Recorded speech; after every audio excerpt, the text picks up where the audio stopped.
ಇವತ್ತು bike taxi ಓಡ್ತಿರೋದು illegal ಅಲ್ಲ. Fake order ಹಾಕ್ಬಿಟ್ಟು ಗಾಡಿಗೆ ಕೀ ಕಿತ್ಕೊಂತಿರಲ್ಲ ಅದು ಇಲ್ಲಿಗಲ್ಲು. ನೀವು ಮಾಡ್ತಿರೋದು ಇಲ್ಲಿಗಲ್ಲು.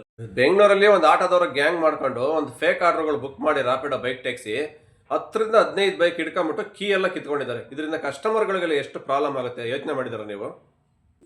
ಈ ತರ ಗಾಡಿ ಕಿತ್ಕೊಳ್ಳೋ ರೈಟ್ಸ್ ಪೊಲೀಸ್ ಅಧಿಕಾರಿಗಳಿಗೆ ಇಲ್ಲ. ಅಂತರಲ್ಲಿ ಆಫ್ಟರ್ ಆಲ್ ನೀವು ಒಬ್ಬರು ಆಟೋ ಡ್ರೈವರು, ನಿಮಗೆ ಯಾರು ಪರ್ಮಿಷನ್ ಕೊಟ್ಟಿದ್ದು ಈ ಕೆಲಸ ಮಾಡಕ್ಕೆ? ನಿಮ್ಮ ದರ್ಪ ದೌರ್ಜನ್ಯ ಬರೀ ಬೈಕ್ ಟ್ಯಾಕ್ಸಿ ರೈಡರ್ಸ್ ಅಮಾಯಕರ ಮೇಲೆ ತೋರಿಸ್ತಿರಲ್ಲ. ಹೋಗಿ ಕೊಲೆ ಮಾಡೋರ್ನ, ಸುಲಿಗೆ ಮಾಡೋರ್ನ, ತಲೆ ಹಿಡಿಯೋರ್ನ ಹಿಡಿದ್ಬಿಟ್ಟು ಸ್ಟೇಷನ್ಗೆ ಇಟ್ಕೊಡಿ. ಅವಾಗ ಅವ್ರು ನಿಮಗೆ ಸನ್ಮಾನ ಮಾಡ್ತಾರೆ. Hi friends, welcome back to Harsikere ಅವರ ಯೂಟ್ಯೂಬ್ ಚಾನಲ್.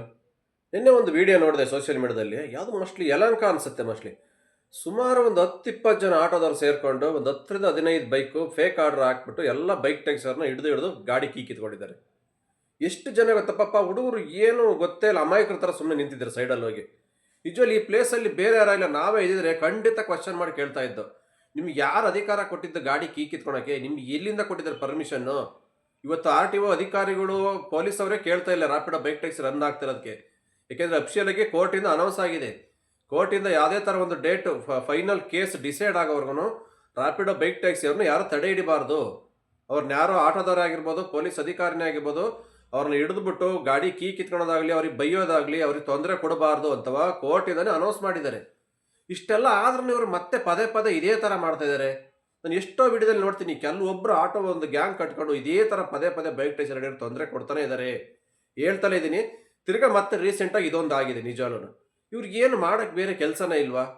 ಇವ್ರಿಗೆ ಹಂಗೆ ತೊಂದರೆ ಕೊಡ್ತಾರೆ ಬೈಕ್ ಟ್ಯಾಕ್ಸಿ ರೈಡರ್ಸ್ ಹೋಗಿ. ಇವ್ರಿಗೆ ಎಷ್ಟು ಗಾಡಿ ಕೀ ಕಿತ್ಕೊಂಡಿದ್ದಾರೆ ಗೊತ್ತಾ? ಅವ್ನು ಯಾರೋ ಒಂದು ಖರ್ಚಿಪ್ಪಲ್ಲಿ ಇಟ್ಕೊಂಡು ಹಿಂಗೆ ತೋರಿಸ್ತಾನೆ ಕೀಗಳು, ಒಂದು 15-20 ಕೀ.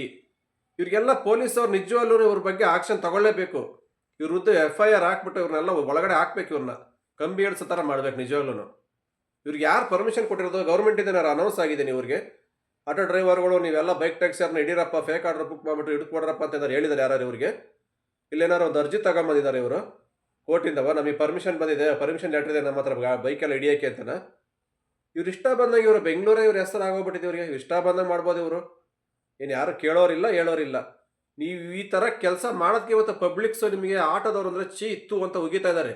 ಏನು ಕೇಳಿ ಈ ಥರ ಮಾಡ್ತಿರಲ್ವ ಯಾರೋ ಒಂದಿಷ್ಟು ಜನ, 100ಕ್ಕೆ 20%, 10% ಜನ ಇದ್ದಾರೆ ಆಟೋದಲ್ಲಿ. ಈ ಥರ ಮಾಡೋದ್ರಿಂದ ಇವತ್ತು ಆಟೋ ಡಿಪಾರ್ಟ್ಮೆಂಟಿಗೆ ಬೆಂಗಳೂರಲ್ಲಿ ಕೆಟ್ಟ ಹೆಸರು. ಯಾರು ನೋಡಿದ್ರು ಉಗಿತಾರೆ ಆಟೋದವ್ರು ಅಂದ್ರೆ ಉಗಿಯೋದಕ್ಕೆ. ಏನು ಕೇಳಿ ಈ ಥರ ಕೆಲಸ ನೀವು ಮಾಡ್ತಿರಲ್ಲ ಅದಕ್ಕೆ. ನಿಜವಾಗ್ಲೂ ಇದನ್ನು ಫಸ್ಟ್ ಚೇಂಜ್ ಮಾಡ್ಕೊಳ್ಳಿ ಅಂತ ಮೊನ್ನೆ ಏನೋ ನ್ಯಾಯಾಧೀಶರೇ ಹೇಳಿದ್ದಾರೆ. ನೀವು ಎಷ್ಟು ಮಟ್ಟಿಗೆ ಸರ್ವಿಸ್ ಕೊಡ್ತೀರಾ ಪಬ್ಲಿಕ್ಸ್ಗೆ, ಎಷ್ಟು ಕರೆಕ್ಟಾಗಿ ರೆಸ್ಪಾನ್ಸ್ ಮಾಡ್ತಾ ಇದ್ದೀರಾ ಅಂತ ಬಾ. ಇದೆಲ್ಲ ಆದಮೇಲೆ ಮತ್ತೆ ಮತ್ತೆ ತಿರ್ಗಾ ಇದೇ ಮಾಡ್ತಾ ಇದ್ದೀರಾ. ಏನು ಹೇಳೋದು ನಿಮ್ಗೆ ಅರ್ಥ ಆಗ್ತಿಲ್ಲ. ನಿಜವಾಗ್ಲೂ ನಿಮ್ಮ ದುರ್ವರ್ತನೆ ಬೆಂಗಳೂರಲ್ಲಿ ಜಾಸ್ತಿ ಆಗ್ತಿದೆ ದಿನೇ ದಿನೇ. ಕೆಲವೊಂದಿಷ್ಟು ಆಟೋ ಡ್ರೈವರ್ಸ್ಗಳದ್ದು ಏನಿದೆ, ನಿಮ್ಮ ಅನ್ನ ಏನು ಕಿತ್ಕೊಂಡು ತಿಂತಾ ಇಲ್ಲ ಅವ್ರ ತಟ್ಟೆಯಲ್ಲಿ ಬಂದು, ಆಯಿತಾ? ನಿಮ್ಮ ತಟ್ಟೆಯಲ್ಲಿ ಏನು ಕಿತ್ಕೊಂಡು ತಿಂತಾ ಇಲ್ಲ. ಕಷ್ಟಪಟ್ಟು ದುಡಿತಾರೆ, ಸಂಪಾದನೆ ಮಾಡ್ತಾರೆ, ತಿಂತಾರೆ. ನಿಮ್ಗೆ ಅಷ್ಟೊಂದು ಹಿಡಿಬೇಕು ಅನ್ನಂಗಿದ್ರೆ ಕಳ್ಳರನ್ನ, ಕದೀಮ್ರನ್ನ ತಲೆ ಹಿಡ್ಕೊಂಡು ಹಿಡಿರಯ್ಯ, ಹಿಡಿದ್ಬಿಟ್ಟು ಸ್ಟೇಷನ್ಗೆ ಹಿಡ್ಕೊಡ್ರಯ್ಯ. ನಿಮ್ಗೆ ಅವಾಗ ಒಂದು ಶಬಾಷ್ಗಿರಿ ಬರುತ್ತೆ, ನಿಮ್ಗೊಂದು ಸನ್ಮಾನ ಮಾಡ್ತಾರೆ ಎಲ್ಲ ಜನಗಳು ಕೂಡವ. ಅದು ಬಿಟ್ಬಿಟ್ಟು ಅಮಾಯಕರ ರಾಪಿಡೋ ಬೈಕ್ ಟ್ಯಾಕ್ಸಿ ಅವ್ರನ್ನ ಫೇಕ್ ಆರ್ಡರ್ ಹಾಕಿ ಬುಕ್ ಮಾಡ್ಕೊಂಡು ಹಿಡಿದು ಗಾಡಿ ಕೀ ಕಿತ್ಕೊಂಡು ಅವ್ರಿಗೆ ತೊಂದರೆ ಕೊಡ್ತಿರಲ್ವಾ? ಪಾಪ ಬೈಕ್ ಟ್ಯಾಕ್ಸಿಲಿ ಹೋಗೋರು ಕಸ್ಟಮರ್ಗಳು ಎಲ್ಲೆಲ್ಲಿ ಹೋಗ್ಬೇಕು, ಎಮರ್ಜೆನ್ಸಿ ಇರುತ್ತೆ, ಮೆಡಿಕಲ್ಗೆ ಹೋಗೋರು ಇರ್ತಾರೆ, ಕಂಪ್ನಿಗೆ ಹೋಗೋರು ಇರ್ತಾರೆ, ಎಲ್ಲೋ ಒಂದು ಊರಿಗೆ ಹೋಗೋರು ಇರ್ತಾರೆ. ಪಾಪ ಏನೋ ಅರ್ಜೆಂಟಾಗಿ ಈ ಥರ ಹಿಡಿದ್ಬಿಟ್ಟು ಅವ್ರ ಕಸ್ಟಮರ್ ಅವ್ರಿಗೂ ಕೂಡ ಹೋಗದಿರೋ ಟೈಮ್ ವೇಸ್ಟ್ ಮಾಡ್ತೀರಾ, ರೈಡರ್ಗೂ ತೊಂದರೆ ಕೊಡ್ತೀರಾ. ಇದೆಲ್ಲ ನಿಮ್ಗೆ ಒಳ್ಳೇದಾಗುತ್ತೆ ನಿಜವಲ್ಲ? ಈ ಥರ ಕೆಲಸ ಮಾಡ್ತೀರಲ್ಲ, ಖಂಡಿತ ಒಳ್ಳೇದಾಗಲ್ಲ ಇದು. ಇದರ ನಿಜವಲ್ಲ ನೀವೇ ಅನುಭವಿಸ್ತೀರ ಇದ್ರ ಪರಿಣಾಮನ, ಗ್ಯಾರಂಟಿನೇ. ನೀವು ಇದೇ ಥರ ತೊಂದರೆ ಕೊಡ್ತಾ ಇದ್ರೆ ಬೈಕ್ ಟ್ಯಾಕ್ಸಿ ಮಾತ್ರ ಬ್ಯಾನ್ ಆಗಲ್ಲ, ಗ್ಯಾರಂಟಿ ಪರ್ಮಿಷನ್ ಬಂದೇ ಬರುತ್ತೆ ಬೆಂಗಳೂರಲ್ಲಿ ಲೀಗಲಾಗಿ. ಅವಾಗ ಅದು ಏನು ಮಾಡ್ತೀರೋ ನೋಡೋಣ, ಗೊತ್ತಾಗುತ್ತೆ. ಈಗೇನೋ ಪರ್ಮಿಷನ್ ಇಲ್ಲ ಹಂಗೆ ಹಿಂಗೆ ಅಂತ ಸುಮ್ಮನೆ ಕಿರಿಕಿರಿ ಮಾಡ್ತಿರಲ್ಲ ಆಟೋ ಬೈಕ್ ಟ್ಯಾಕ್ಸಿ ರೈಡರ್ಸ್ಗೆ. ಮುಂದಿನ ದಿನಗಳಲ್ಲಿ ಲೀಗಲಾಗಿ ಬಂದರೆ ಅವಾಗ ಏನು ಮಾಡ್ತೀರಾ? ಪರ್ಮಿಷನ್ ಬರೋವರೆಗೂ ವೆಯ್ಟ್ ಮಾಡಿ. ಯಾಕೆ ಸುಮ್ಮನೆ ಈ ಥರ ತೊಂದರೆ? ಇಲ್ಲ ಪರ್ಮಿಷನ್ ಬಂದಿಲ್ಲ, ಕಂಪ್ಲೀಟ್ ಬ್ಯಾನ್ ಅಂತ ಬಂದರೆ ಯಾರು ಮಾಡ್ತಾರೆ ಇಲ್ಲಿ ಅವಾಗ ಬೈಕ್ ಟ್ಯಾಕ್ಸಿನ? ಆ್ಯಪಿಂದನೇ ತೆಗಿತಾರೆ. ಯಾವ ಆ್ಯಪಲ್ಲೂ ಬೈಕ್ ಟ್ಯಾಕ್ಸಿ ರನ್ ಆಗಲ್ಲ. ಅವಾಗ ಏನಾರು ಮಾಡ್ಕೊಳ್ಳಿ ನೀವು, ಒಬ್ಬರು ಕೂಡ ಬೈಕ್ ಟ್ಯಾಕ್ಸಿ ರನ್ ಆಗಲ್ಲ. ಅದು ಬಿಟ್ಬಿಟ್ಟು ಸುಮ್ಮನೆ ಈ ಮುಂಚೆ ಏನಕ್ಕೆ ಪದೇ ಪದೇ ತೊಂದರೆ ಕೊಡ್ತೀರಾ? ಕೋರ್ಟಿಂದ ಅನೌನ್ಸ್ ಮಾಡಿರೋ ತಾನೆ ಯಾರು ತೊಂದರೆ ಕೊಡಬಾರ್ದಂತವ. ಇಷ್ಟೆಲ್ಲ ಗೊತ್ತಿದ್ದು ಮತ್ತೆ ಮತ್ತೆ ಇದೇ ರಿಪೀಟ್ ಮಾಡ್ತಿರಲ್ಲ. ನಿಮ್ಗೆ ಏನು ಹೇಳಬೇಕು ಅಂತಲೇ ಅರ್ಥ ಆಗ್ತಾ ಇಲ್ಲ. ಫಸ್ಟ್ ನಿಮ್ಮ ಮನಸ್ಥಿತಿ ಚೇಂಜ್ ಆಗಬೇಕು. ಎಷ್ಟು ವಿಡಿಯೋಗಳು ಬರ್ತಾ ಇದೆ, ಎಷ್ಟು ಹೇಳ್ತಾ ಇದ್ದಾರೆ, ಪದೇ ಪದೇ ರಿಪೀಟ್ ಮಾಡ್ತಾನೆ ಇದ್ದಾರೆ. ಇವತ್ತು ಯಾವುದೇ ಒಂದು ಪೊಲೀಸ್ ಅಧಿಕಾರಿ RTOದವರು ಕೂಡ ಹಿಡಿತಾ ಇಲ್ಲ ಬೈಕ್ ಟ್ಯಾಕ್ಸಿ ರೈಡರ್ಸ್ನ ಬೆಂಗಳೂರಲ್ಲಿ. ಗೊತ್ತಿರಬೇಕು, ಕೇಸ್ ನಡೀತಾ ಇದೆ. ಇಲ್ಲಿವರೆಗೂ ಆಗುತ್ತೆ, ಆಗಲಿ, ಫೈನಲ್ ತೀರ್ಮಾನ ಬರುತ್ತಾ? ಇಲ್ಲ ಬೈಕ್ ಟ್ಯಾಕ್ಸಿ ಬ್ಯಾನ್ ಆದಮೇಲೆ ಏನಾರು ಮಾಡ್ತಾರಾ? ಅವಾಗ ಬೇಕಾದ್ರೆ ಹಿಡಿಯೋಣ. ಇಲ್ಲ ಲೀಗಲಾಗಿ ಬರುತ್ತಾ? ಓಡಲಿ, ಪರವಾಗಿಲ್ಲ. ಅವರೇ ಫ್ರೀಯಾಗಿ ಬಿಟ್ಬಿಟ್ಟಿದ್ದಾರೆ. ಅಂಥದ್ರಲ್ಲಿ ನೀವು ಯಾರಪ್ಪ ಹಿಡಿಯೋಕ್ಕೆ ಬೈಕ್ ಟ್ಯಾಕ್ಸಿ ರೈಡರ್ಸು? ನೀವೇನಾದ್ರು ಬೈಕಿಗೆ ಬಂಡವಾಳ ಹಾಕಿದ್ದೀರಾ? ನೀವು ಪೆಟ್ರೋಲ್ ಹಾಕಿಸ್ತೀರಾ ಗಾಡಿಗೆ? ನೀವೇ ಮೊಬೈಲ್ ದುಡ್ಡು ಕೊಟ್ಟು ತೆಗೆಸ್ಕೊಟ್ಟಿದ್ದೀರಾ ಅವ್ರಿಗೆ? ಎಲ್ಲ ಅವರು ಬಂಡವಾಳ ಹಾಕೊಂಡು ಕಷ್ಟಪಟ್ಟು ದುಡಿತಾರಯ್ಯ, ಬಿಸಿಲು ಮಳೆ ಚಳಿ ಗಾಳಿಲಿ. ನೀವು ಮಾಡಿ ಆ ಥರ ಯಾರೇನು ಬೇಡ ಅಂತಾರ? ಈ ಥರ ಎಲ್ಲ ಏನಕ್ಕೆ ಅಮಾಯಕರು ಹೊಟ್ಟೆ ಮೇಲೆ ಹೊಡಿಯೋದು ನೀವು? ನಿಮಗಂತೂ ಈ ಜನ್ಮದಲ್ಲಿ ಬುದ್ಧಿ ಬರಲ್ಲ ಎಷ್ಟು ಹೇಳಿದ್ರು. ಎಷ್ಟು ಜನ ವಿಡಿಯೋಗಳು ಮಾಡಿ ಬಿಡ್ತಾ ಇರ್ತಾರೆ, ಬೈಕ್ ಟ್ಯಾಕ್ಸಿ ರೈಡರ್ಸ್ ತೊಂದರೆ ಕೊಡಬೇಡಿ, ಹಿಡಿಬೇಡಿ ಇಂತವ. ಆ್ಯಕ್ಚುಲಿ ಗಾಡಿ ಕೀ ಕಿತ್ಕೊಳ್ಳೋ ರೈಟ್ಸೇ ನಿಮಗಿಲ್ಲ. ಅವ್ರು ಏನಾದ್ರು ಹೋಗಿ ಡೈರೆಕ್ಟಾಗಿ ಕಂಪ್ಲೇಂಟ್ ಕೊಟ್ಟರು ಅಂದ್ರೆ ಅಷ್ಟು ಜನ ಹೋಗಿ ನಿಮ್ಮ ಎಲ್ಲರ ಮೇಲೂ FIR ಆಗುತ್ತೆ.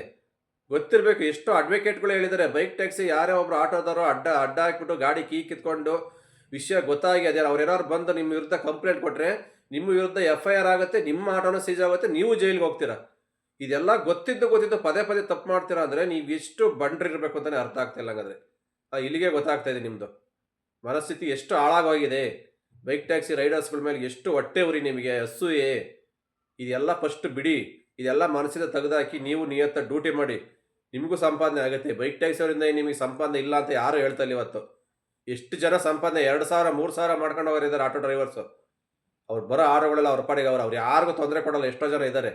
ನೀವು ಯಾರೋ ಕೆಲವೊಂದಿಷ್ಟು ಜನ ಸುಮ್ಮನೆ ನಾಟಕಗಳು ಆಡ್ಕೊಂಡು ಬೈಕ್ ಟ್ಯಾಕ್ಸಿ ಅವರಿಂದ ನಮಗೆ ಆಟೋ ಬರ್ತಾ ಇಲ್ಲ, ನಮ್ಮ ಹೊಟ್ಟೆಗೆ ನೋಡಿತಾರೆ ಅಂತ ಸುಮ್ಮನೆ ಫೇಕ್ ಆರ್ಡರ್ ಹಾಕ್ಕೊಂಡು ಅವ್ರಿಗೆ ತೊಂದರೆ ಕೊಟ್ಕೊಂಡು ಈ ಥರ ಎಲ್ಲ ಮಾಡಿಬಿಟ್ರೆ ಬೈಕ್ ಟ್ಯಾಕ್ಸಿ ರೈಡರ್ಸ್ ಸ್ಟಾಪ್ ಮಾಡಿಬಿಡ್ತಾರೆ. ವಿಡಿಯೋ ಮಾಡಿಬಿಟ್ಟು ಸೋಷಿಯಲ್ ಮೀಡಿಯಾದಲ್ಲಿ ಬಿಟ್ಬಿಟ್ರೆ ನಾಳೆಯಿಂದ ಯಾರು ಬೈಕ್ ಟ್ಯಾಕ್ಸಿ ರೈಡರ್ಸ್ ಮಾಡಲ್ಲ, ಭಯ ಬೀಳ್ತಾರೆ. ಅದು ನಿಮ್ಮ ಅನಿಸಿಕೆ ತಪ್ಪು. ಯಾರೋ ಒಂದಿಷ್ಟು ಜನ ಎದ್ರಕೊಂಡು ಸ್ಟಾಪ್ ಮಾಡ್ಬೋದು. ಬಟ್ ಯಾರೊಬ್ಬ ಸರಿಯಾಗಿರೋನು ಖಡಕ್ಕಾಗಿ ಸಿಕ್ಕಿದ ಅಂದರೆ ತಿರುಕ್ಕೆ ಮುಖದ ಮೇಲೆ ಹೊಡಿತಾನೆ ನಿಮಗೆ, ನೀವು ಮಾಡೋ ಕೆಲಸಕ್ಕೆ. ಒಂದಲ್ಲ ಒಂದಿನ ಇದು ಆಗುತ್ತೆ ಗ್ಯಾರಂಟಿನ. ಎಲ್ಲರೂ ಒಂದೇ ಥರ ಇರಲ್ಲ ಬೈಕ್ ಟ್ಯಾಕ್ಸಿ ರೈಡರ್ಸ್ ಅಂದರೆ. ಒಬ್ಬೊಬ್ಬರು ಅಮಾಯಕರು ಇರ್ತಾರೆ, ಯಾರೋ ಹೊರಗಡೆಯಿಂದ ಬಂದಿರ್ತಾರೆ, ನಾರ್ತ್ ಇಂಡಿಯನ್ಸು ಅಂಥವ್ರನ್ನೆಲ್ಲ ಹಿಡ್ಬಿಟ್ಟು ತೊಂದರೆ ಕೊಡ್ತೀರಾ. ಬಟ್ ಇಲ್ಲೇ ಹುಟ್ಟಿ ಇಲ್ಲೇ ಬೆಳೆದಿರೋ ಲೋಕಲ್ ಯಾರು ಬಂದು ಸಿಕ್ಕಿದಾದ್ರೆ ಆ ಥರ ಕೈಗೆ ನೀವೇನಾದ್ರು ಮಾಡಿದ್ರೆ ಖಂಡಿತ ತಿರುಗಿಸಿ 4 ಬಿಟ್ಟೇ ಹೋಗ್ತಾನೆ ಅವನು, ಮುಲಾಜೆ ನೋಡಲ್ಲ. ಅದಕ್ಕೆ ಹೇಳ್ತಾ ಇದ್ದೀನಿ, ಎಲ್ಲ ಜನನೂ ಒಂದೇ ಥರ ಇರಲ್ಲ. ನೀವು ಮಾಡ್ತಕ್ಕಂಥ ಗುಂಡಾಗಿರಿ ವರ್ತನೆ ಫಸ್ಟ್ ಸ್ಟಾಪ್ ಮಾಡಬೇಕು. ಎಲ್ಲಿವರೆಗೂ ಇದೇ ಥರ ನಡೆಸ್ತಾ ಇರ್ತಾರೆ ನೀವು, ನಿಜವಾಗ್ಲೂ ಜನಗಳು ನಿಮಗೆ ರೆಸ್ಪೆಕ್ಟ್ ಕೊಡಲ್ಲ, ಮರ್ಯಾದೆನೂ ಸಿಗಲ್ಲ ನಿಮಗೆ ಪಬ್ಲಿಕ್ಸಿಂದ. ಫಸ್ಟ್ ನಿಮ್ಮ ವರ್ತನೆಯನ್ನು ಚೇಂಜ್ ಮಾಡ್ಕೊಂಡ್ರೆ ಮಾತ್ರ ನೀವು ಬೆಂಗಳೂರಲ್ಲಿ ಎಲ್ಲ ಥರ ಒಂದು ಮರ್ಯಾದೆಯಿಂದ ರೆಸ್ಪೆಕ್ಟಾಗಿ ಮಾಡ್ಬೋದು ಡ್ಯೂಟಿನ. ಇವತ್ತು ನೀವು ಮಾಡ್ತಕ್ಕಂಥ ಕೆಲವೊಂದಿಷ್ಟು ಜನಗಳ ಆಟಗಳಿಂದ ಇವತ್ತು ಎಲ್ಲ ಆಟೋ ಡಿಪಾರ್ಟ್ಮೆಂಟ್ಗೆ ಬ್ಯಾಡ್ ನೇಮ್ ಬರೋಕ್ಕೆ ಕಾರಣ ನಿಮ್ಮಂಥರೇ. ನೀವು ಮಾಡೋ ಪ್ರಾಬ್ಲಮ್ಮೇ. ಎಷ್ಟು ಜನಕ್ಕೆ ತೊಂದರೆ ಕೊಡ್ತಾ ಇದ್ದೀರ ಪಬ್ಲಿಕ್ಸಿಗೆ. ಅವರೆಲ್ಲ ಬೈಕಲ್ಲಿ ಹೋಗ್ತಕ್ಕಂಥ ಕಸ್ಟಮರ್ ಕೂಡ ಪಬ್ಲಿಕಲ್ಲಿ ರೋಡಲ್ಲಿ ನಿಂತ್ಕೊಳ್ಳೋ ಥರ ಆಗಿದೆ ನೀವು ಮಾಡಿರೋ ಕೆಲಸ ಇದ್ದಾವ.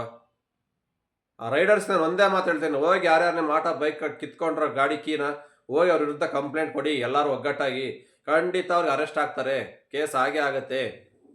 ಎದ್ರಕೊಂಡು ಯಾರಿಗೂ ಕುತ್ಕೋಬೇಡಿ. ಯಾರೇನು ಕಳ್ತನ ಮಾಡಿಲ್ಲ, ಕೊಲೆ ಮಾಡಿಲ್ಲ, ನಿಯತ್ತು ದುಡ್ಕೊಂತಾನೆ ತಿಂತಿದ್ರ ನೀವು. ಭಯ ಏನಕ್ಕೆ ಬೀಳ್ತೀರಾ? ಏನು ಮಾಡಬಾರ್ದೇನು ತಪ್ಪೇನು ಮಾಡಿದ್ವಲ್ ತಾನೆ. ಕೋರ್ಟಿಂದ ಅನೌನ್ಸ್ಮೆಂಟ್ ಆಗಿದೆ, ಫೈನಲ್ಲಾಗ ಅಫಿಷಿಯಲ್ ಡೇಟ್ ಬರೋವರೆಗೂ ಬೈಕ್ ಟ್ಯಾಕ್ಸಿ ಮಾಡ್ತಾ ಇರಿ ಅಂತ ಅವರೇ ಕೂಡ ಹೇಳಿದಾರಲ್ವ. ಮತ್ತೆ ಏನಕ್ಕೆ ಇವ್ರದ್ದು ಸೆಂಟ್ರಲ್ ಕಡ್ಡಿ ಅಲ್ಲಾಡ್ಸಕ್ಕೆ ಬರ್ತಾರೆ, ನಮ್ದೊಂದು ಎಲ್ಲಿಡ್ಲಿ ಅಂತವ. ಯಾರಿಗೂ ಹೆದರಬೇಡಿ. ಮುಂದಿನ ದಿನಗಳಲ್ಲಿ ಮತ್ತೇನಾರು ಇದು ರಿಪೀಟ್ ಆದರೆ ಖಂಡಿತ ಕೀ ಕಿತ್ಕೊಂಡ್ರೆ ಗಾಡಿ ಅಲ್ಲೇ ಬಿಟ್ಬಿಟ್ಟು ಹೋಗ್ಬಿಡಿ. ಆ ಏರಿಯಾಗೆ ಯಾವ ಪೊಲೀಸ್ ಸ್ಟೇಷನ್ ಸಂಬಂಧಪಡುತ್ತೆ ಡೈರೆಕ್ಟ್ ಹೋಗ್ಬಿಟ್ಟು ಅವ್ರದ್ದು ಫೋಟೋ ತಗೊಂಡು ಹೋಗಿ ಕಂಪ್ಲೇಂಟ್ ಕೊಟ್ಬಿಡಿ. ಇಂಥ ನಮ್ಮ ಬೈಕ್ ಅಡ್ಡ ಹಾಕಿ ಆಟೋ ಆಟೋದವರು ಗಾಡಿ ಕೀ ಕಿತ್ಕೊಂಡಿದ್ದಾರೆ ಸರ್, ಇವ್ರು ಯಾರು ಪರ್ಮಿಷನ್ ಕೊಟ್ಟಿದ್ದು, ನೀವೇನಾದ್ರು ಹೇಳಿದಾರ ಇವ್ರಿಗೆ ಈ ಥರ ಕೆಲಸ ಮಾಡೋಕ್ಕೆ, ಬೈಕ್ ಕಿತ್ಕೊಳಕ್ಕೆ ಫೇಕ್ ಆರ್ಡರ್ ಬುಕ್ ಮಾಡಿ ಅಂತ ಹೋಗಿ ಪೊಲೀಸ್ ಸ್ಟೇಷನ್ಗೆ ಡೈರೆಕ್ಟಾಗಿ ಕೇಳಿ. ಅವಾಗ ಅಲ್ಲೇ ಗೊತ್ತಾಗುತ್ತೆ. ಇಲ್ಲ ನಾವು ಈ ಥರ ನಾವು ಹೇಳಿದ್ದೀವೋ ಇಲ್ಲೋ ಅಂತ ಅವರೇ ಹೇಳ್ತಾರೆ. ಈ ರೈಟ್ಸೇ ಇಲ್ಲ ಅವ್ರಿಗೆ, ಆಟೋದವ್ರಿಗೆ ನಾವು ಯಾವುದೇ ಥರದ ರೈಟ್ಸೇ ಕೊಟ್ಟಿಲ್ಲ ಬೈಕ್ ಟ್ಯಾಕ್ಸಿ ಅಡ್ಡ ಹಾಕ್ಬಿಟ್ಟು ಕೀ ಕಿತ್ಕೊಳಕ್ಕೆ. ಇದೆಲ್ಲ ಅವರೇ ಬೇಕಂತ ಮಾಡ್ತಾ ಇರೋದು ಸ್ವಇಚ್ಛೆಯಿಂದನ. ಹಂಗಾಗಿ ಇದು ಯಾವುದೇ ಥರ ಪರ್ಮಿಷನ್ ಅವ್ರಿಗೆ ಕೊಟ್ಟಿಲ್ಲ. ಗೌರ್ಮೆಂಟ್ ಆಗ್ಬೋದು, ಕೋರ್ಟ್ ಆಗ್ಬೋದು, ಇದೆಲ್ಲ ಅವರೇ ಬೇಕಂತ ಕೆಲವೊಂದು ಕ್ರಿಯೇಟ್ ಮಾಡ್ಕೊಂಡು ಗುಂಪು ಕಟ್ಕೊಂಡು ಮಾಡ್ತಿರ್ತಕ್ಕಂಥ ಕೆಲಸ ಇದು. ಇದೆಲ್ಲ ಇಲ್ಲಿಗಲ್. ಅವರು ಇವತ್ತು ಬೈಕ್ ಟ್ಯಾಕ್ಸಿ ಓಡಿಸೋದು ಇಲ್ಲಿಗಲ್ ಅಂತಾರಲ್ಲ, ಇದು ಇಲ್ಲಿಗಲ್ ಅಲ್ಲ. ಇವ್ರು ಮಾಡ್ತಾರಲ್ಲ ಈ ಥರ ಫೇಕ್ ಆರ್ಡರ್ ಹಾಕಿ ಬೈಕ್ ಟ್ಯಾಕ್ಸಿ ಅಡ್ಡಗಟ್ಟಿ ಕೀ ಕಿತ್ಕೊಂತಾರಲ್ಲ, ಇದು ಇಲ್ಲಿಗಲ್ಲು. ಇದ್ರ ವಿರುದ್ಧ ಹೋರಾಡಿ ಕೇಸ್ ಹಾಕಿದರೆ ಅವ್ರು ಜೈಲಿಗೆ ಹೋಗ್ತಾರೆ. ಇದೆಲ್ಲ ಅವ್ರಿಗೆ ಗೊತ್ತಿಲ್ಲ ಅಷ್ಟೇ, ಗೊತ್ತಿದ್ದು ಮಾಡ್ತಾ ಇದ್ದಾರೆ ಏನೋ ಗೊತ್ತಿಲ್ಲ. ಬಟ್ ನಾಳೆ ದಿವಸ ಇದು ಹಿಂಗೆ ಕಂಟಿನ್ಯೂ ಆದರೆ ನಿಜವಲ್ಲ ಇದ್ರ ಪರಿಣಾಮ ನೀವೇ ಎದುರಿಸಬೇಕಾಗುತ್ತೆ. ಕರ್ಮ ರಿಟರ್ನ್ಸ್ ನಿಮಗೆ ಬರುತ್ತೆ, ಎಲ್ಲೂ ಹೋಗಲ್ಲ. ಇದು ನೀವು ಮಾಡಿದ್ದು ನೀವೇ ಅನುಭವಿಸ್ತೀರಾ. ಹಂಗಾಗಿ ದಯವಿಟ್ಟು ಹೇಳ್ತಾ ಇದ್ದೀನಿ, ಯಾರೇ ಒಬ್ರು ಆಟೋ ಡ್ರೈವರ್ಸ್ ಆಗಿರ್ಬೋದು, ನಿಮ್ಮ ಪಾಡಿ ನೀವು ಕೆಲಸ ಮಾಡಿ ಬೈಕ್ ಟ್ಯಾಕ್ಸಿ ಅವರೇ ಮಾಡ್ತಾರೆ. ಬೇಡ ಬೆಂಗಳೂರಲ್ಲಿ ಬೈಕ್ ಟ್ಯಾಕ್ಸಿ ಬಂದ್ ಅಂತ ಸಂಪೂರ್ಣವಾಗಿ ಬಂದ್ರೆ ಹೈಕೋರ್ಟಿಂದ ಖಂಡಿತ ಅವತ್ತು ಬೈಕ್ ಟ್ಯಾಕ್ಸಿ ಬ್ಯಾನ್ ಆಗುತ್ತೆ. ಯಾರು ಅವಾಗ ಮಾಡಲ್ಲ. ಇವಾಗ ಏನು ಪ್ರೆಸೆಂಟ್ ರನ್ ಆಗ್ತಿದೆ ಮಾಡಕ್ಕೆ ಬಿಡಿ. ಸುಮ್ಮನೆ ತೊಂದರೆ ಕೊಟ್ಟು ಪಾಪ ಅವ್ರ ಅಮಾಯಕರು ಹೊಟ್ಟೆ ಮೇಲೆ ಹೊಡಿಬೇಡಿ. ಏನು ಅವರು 4 ಸಂಪಾದನೆ ಮಾಡ್ಕೊಳಕ್ಕೆ ಬಂದಿರ್ತಾರೆ, ಅವ್ರಿಗೊಂದು ಫ್ಯಾಮಿಲಿ ಅಂತ ಇರುತ್ತೆ, ಹೆಂಡತಿ ಮಕ್ಕಳು, ಜವಾಬ್ದಾರಿ ಇರ್ತವೆ, ಕಮಿಟ್ಮೆಂಟ್ ಇರ್ತವೆ. ನೀವು ಈ ಥರ ತೊಂದರೆ ಕೊಟ್ಟರೆ ಅವ್ರು ಎಲ್ಲೋಗ್ಬೇಕು ಸಂಪಾದನೆ ಮಾಡೋಕೆ ಹೇಳಿ. ಇನ್ನು ಅವರಿಂದ ನಿಮಗೆ ಕಂಪ್ಲೀಟ್ ಝೀರೋ ಆಗಿದೆ ಸಂಪಾದನೆ. ಇಲ್ಲ, ನಿಮಗೂ ಬೇಜಾನ್ ಸಂಪಾದನೆ ಆಗ್ತಾ ಇದೆ, ಆದ್ರೂ ಏನಕ್ಕೆ ಈ ಥರ ತೊಂದರೆ ಕೊಡ್ತೀರೋ ಅಂತ ಗೊತ್ತಾಗ್ತಾ ಇಲ್ಲ. ಇದು ಇಲ್ಲಿಗೆ ಸ್ಟಾಪ್ ಮಾಡಿ. ಮುಂದಿನ ದಿನಗಳಲ್ಲಿ ಮತ್ತೆ ಕಂಟಿನ್ಯೂ ಆದರೆ ಇದಕ್ಕೆ ನೀವೇ ಪ್ರಾಬ್ಲಮ್. ನಾಳೆ ದಿವಸ ಅವ್ರು ಕಂಪ್ಲೇಂಟ್ ಕೊಟ್ಟು ಕೇಸ್ ಆದರೆ ನಿಮ್ಮ ಮೇಲೆ ಬರುತ್ತೆ, ನೀವೇ ಜೈಲಿಗೆ ಹೋಗೋದು, ಬೇರೆ ಯಾರೂ ಅಲ್ಲ. ಹಂಗಾಗಿ ಇದೇನಾದ್ರು ವೀಡಿಯೋ ದೊಡ್ಡವರವರೆಗೂ ಸ್ಟೇಷನ್ವರೆಗೂ ಹೋಗಿ ಸೋಷಿಯಲ್ ಮೀಡಿಯಾದಲ್ಲಿ ಸ್ಪ್ರೆಡ್ ಆಗಿ ಪಬ್ಲಿಷ್ ಆದರೆ ನಿಜವಾಗ್ಲೂ ಇದನ್ನು ಪೊಲೀಸ್ನವರೇ ಅವರೇ ಓನಾಗಿ ಕೇಸ್ ತಗೊಂಡು ಕಂಪ್ಲೇಂಟ್ ಹಾಕ್ತಾರೆ ನಿಮ್ಮ ಮೇಲೆ. ಯಾರು ಹೋಗಿ ಕೊಟ್ಟಿಲ್ಲ ಅಂದ್ರೂ ಅವರೇ ಓನಾಗಿ ಕಂಪ್ಲೇಂಟ್ ಕೇಸ್ ಹಾಕ್ಕೊಂಡು ನಿಮ್ಮ ವಿರುದ್ಧ ಕಂಪ್ಲೇಂಟ್ ಆಯ್ತು ಅಂದರೆ ಎಲ್ಲರೂ ಜೈಲಿಗೆ ಹೋಗ್ತಾರೆ ನೀವು. ಇದಂತೂ ಗ್ಯಾರಂಟಿ ಬರೆದಿಟ್ಕೊಳ್ಳಿ. ಖಂಡಿತ ಇದೆಲ್ಲ ಸ್ಟಾಪ್ ಮಾಡಿದ್ರೆ ಎಲ್ರಿಗೂ ಒಳ್ಳೆಯದು. ಏನು ಇನ್ನು ಸ್ವಲ್ಪ ದಿವಸ ಸದ್ಯದಾಗಿ ರಿಸಲ್ಟ್ ಬರುತ್ತೆ. ಈ ಡಿಸೆಂಬರಲ್ಲೇ ಮುಗ್ದೋಗ್ತಕ್ಕಂಥ ಬೈಕ್ ಟ್ಯಾಕ್ಸಿ ರಿಸಲ್ಟ್ ಖಂಡಿತ ಇದೆ, ಬರುತ್ತೆ. ಇಲ್ಲ ಅನ್ನೋದು ನೆಕ್ಸ್ಟು ಅದು ಕೋರ್ಟ್ ತೀರ್ಮಾನ ಮಾಡುತ್ತೆ.